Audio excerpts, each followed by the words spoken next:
Assalamualaikum warahmatullahi wabarakatuh.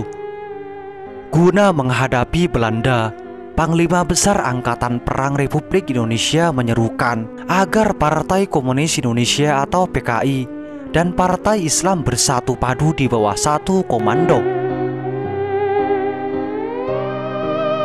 8 bulan hampir berlalu sejak insiden Madiun meletus pada 18 September 1948. Perseteruan antara orang-orang komunis dengan orang-orang Islam masih berlangsung secara keras di Jawa Timur.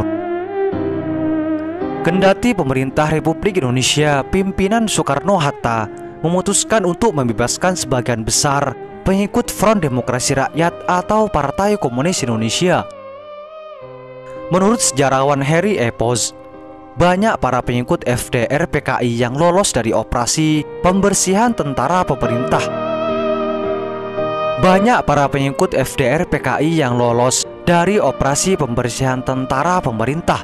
Kemudian mereka meneruskan perjuangan dengan bergerilya di hutan-hutan Jawa Timur. Selain menghadapi militer Belanda, kekuatan-kekuatan bersenjata itu juga tetap mempertahankan pertikaian mereka dengan para militer Indonesia dan unsur-unsur anti-komunis lainnya. Salah satu lokasi yang menjadi kawasan pertikaian yang paling ramai ialah di Ponorogo Kota dan Sumoroto. Di kedua tempat itu kendati FDR PKI sukses dibersihkan, namun aksi saling menjatuhkan tetap berlangsung. Sebagai catatan, pada awal terjadi insiden Madiun 1948, Ponorogo dan Sumoroto memang menjadi basis perlawanan paling kuat dari FDR PKI.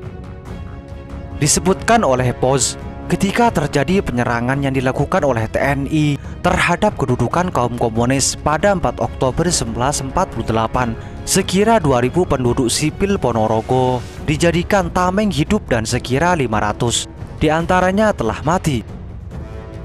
Wajar saja jika latar belakang itu menyebabkan konflik terus memanjang di kedua tempat tersebut.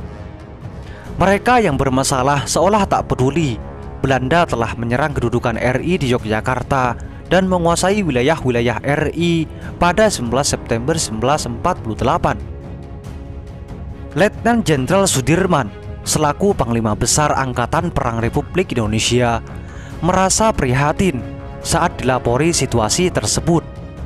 Sebagai petinggi militer Indonesia yang sejak awal kurang setuju dengan tindakan keras terhadap insiden Madiun, dia masih mengharapkan agar kedua pihak yang bertikai di Ponorogo dan Sumoroto segera berdamai dan lekasnya fokus menghadapi aksi militer Belanda. Berdasarkan itulah, pada tanggal 9 Mei 1949, Panglima Besar Sudirman mengeluarkan surat bernota rahasia kepada Komandan Batalion TNI di Ponorogo, yaitu Mayor Suprapto Sukawati, pemimpin PKI, pemimpin di Ponorogo, Sumoroto, dan pimpinan Masumi di Ponorogo atau Sumoroto. Dan isinya himbauan agar seluruh golongan bersatu dan menghentikan pertempuran. Kejadian-kejadian masa lampau harus sama sekali dilupakan supaya kekuatan kita benar-benar dapat bulat dan utuh satu menjadi kesatuan, sehingga rakyat dan bangsa Indonesia seluruhnya merupakan satu benteng yang kokoh dan sanggup menghadapi siapapun juga. Ungkap Sudirman seperti termaktub dalam buku Jenderal Sudirman, Pahlawan Sejati yang ditulis dan diterbitkan oleh Kementerian Penerangan RI pada 1950. Jenderal Sudirman juga menegaskan, jika perang total menghadapi Belanda, mutlak harus dilakukan di bawah satu komando yang membawahi semua golongan, baik kanan maupun kiri. Dia meyakini jika Belanda bisa menguasai kembali Indonesia, maka yang terjadi adalah kesengsaraan yang akan meliputi semua golongan dengan tidak memandang ideologinya. Kalau kita ingin menang dalam perjuangan suci ini, kita harus kuat dan bersatu. Untuk dapat kuat, segala perselisihan harus dibuang dan semua golongan dari macam-macam ideologi harus bersatu dalam sikap dan tindakannya. Demikian lanjut Sudirman. Dalam kata-kata terakhirnya di surat tersebut, Sudirman mengharapkan agar semua pihak yang tengah bertikai di Ponorogo dan Sumoroto mendengarkan seruannya.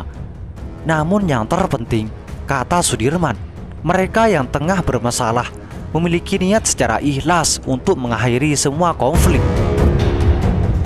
Saya berharap saudara-saudara sekalian dengan ikhlas hati akan mengerjakan pesan saya tersebut, semata-mata untuk keselamatan nusa dan bangsa yang kita cintai ini.